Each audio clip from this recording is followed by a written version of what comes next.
reaction ng Reaction SP sa lang po. pagre-resign ni Speaker. Speaker Romualdez? May pag-uusap pa between you and him before he resigned? Wala kaming pag-uusap about that. Except during the birthday lunch of President Marcos, I was already overhearing from the other members of the House that they were asking Boji to consider the speakership. Sir, no expectations niyo po kay Congressman Boji? It's it's a very good choice for the congressman. He's a very good record. He's been vice mayor, mayor, congressman, governor, vice governor, congressman uli.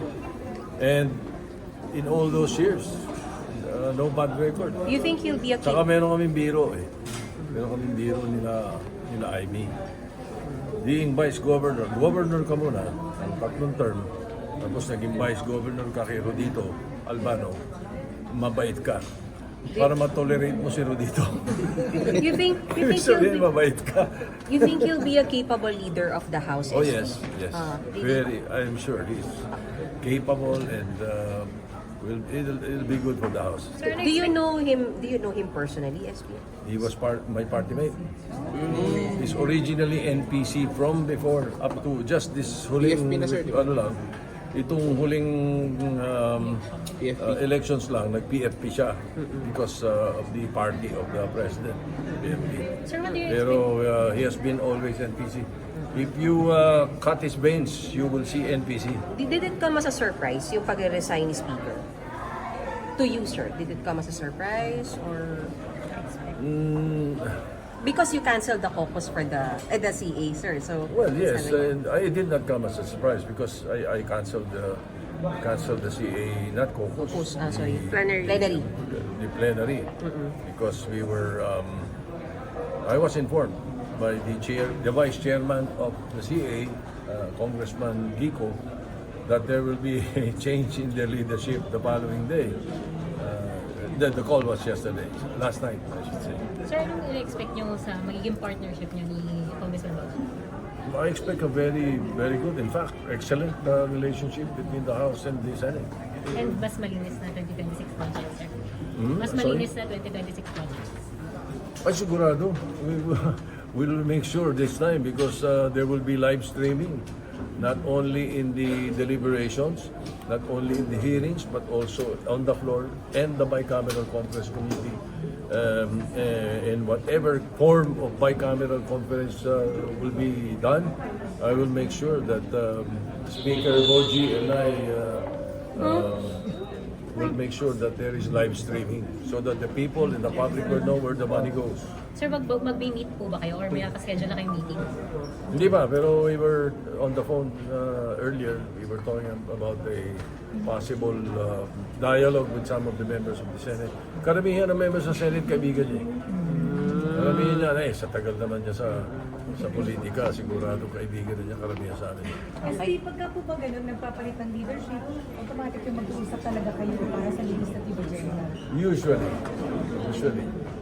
Pero nagkausap naman kami kanina, baka twice, may text na kami, tapos nag-usap na kami. Pero perhaps one of these days, once they're settled, because I don't know what their moves are, if they're going to change the chairmanship or not. Okay. So sir, confident kayo na hindi naman makaka-delay sa approval ng budget itong pagpapalit ng House at Senate leadership? Hindi makakadelay yan. Kanina, when he talked to me, he just mentioned the hearing ng TRICOM nila, baka isang hearing na lang daw, they will terminate and submit to the, yun lang ang nabanggit niya. Pero budget, I don't think there will be delay. So ma-approve before the year ends yung budget? Hopefully, and we will do our best to make sure that it is passed before the end of the year. Yung sa Senate, sir, paano po? Yung sa control? Medyo, kung meron na kaming mga legislative measures na nakahanda, siguro malapit-lapit na yan. We will ask the chairman of the Blue Ribbon his assessment after the hearing tomorrow, which I think will be very vital. So kasi pagka biglang tinigil ng after 1 or 2 hearings, sa dami po ng issue, baka sabihin pagtapos ito. Hindi naman, lahat naman ng mga findings natin dito, yung dati at ngayon, at saka yung mga parating, we will submit all of that to the independent commission. Ngayon may bago na po speaker, so wala na yung issue ng tuta-tuta. Wala. Meow, meow. Biro-biro lang naman nila yun. Pwede kong baliktarin yun, di ba? Wala yun, hindi natin patulan yung mga ganong... Sir, nilapitan ngayon ni Congressman Marcoleta yata. Kagabi? Nag-usap po ba kayo ni Congressman? Ni holding Hapon? hands. Nag-sorry na. Official business. Wala pa nag-sorry, Official sir. business ang pinag-usapan. Walang pagbabalang. Senator Bato. Wala naman dapat pokserihan. Kay Senator Bato. Nag-usap po ba kayo ni Senator Bato? Hindi pa eh, hindi pa. From the session pa lang. Oh. Pero hindi kayo SP, sabi nyo vital yung hearing bukas. Ano po bang in-expect natin dun? Bakit vital siya dun sa magiging report din ng Senado? Marami kasing mga reports si Senator Lacson na itatanong doon sa mga resource persons. So it will be very vital. Sir, hindi ka na... How's your wedding? Blooming blooming. Oh. Were you offended yung reference ni Senator Bato about the like? Were you offended by that? Not really. Kasi ang daling sagutin nun eh. Baka, di ba? Nabasa ko nga, ang sinasabi ng publiko. Baka mas marami raw nagawang kabutihan yung mga noon time shows. Kesa sa mga kung anong nagawa ng iba tao sa gobyerno, lalo na sa drug war. Mga ganun, yun ang nabasa ko sinasabi. Hindi na, hindi ko na, I did not give it much weight.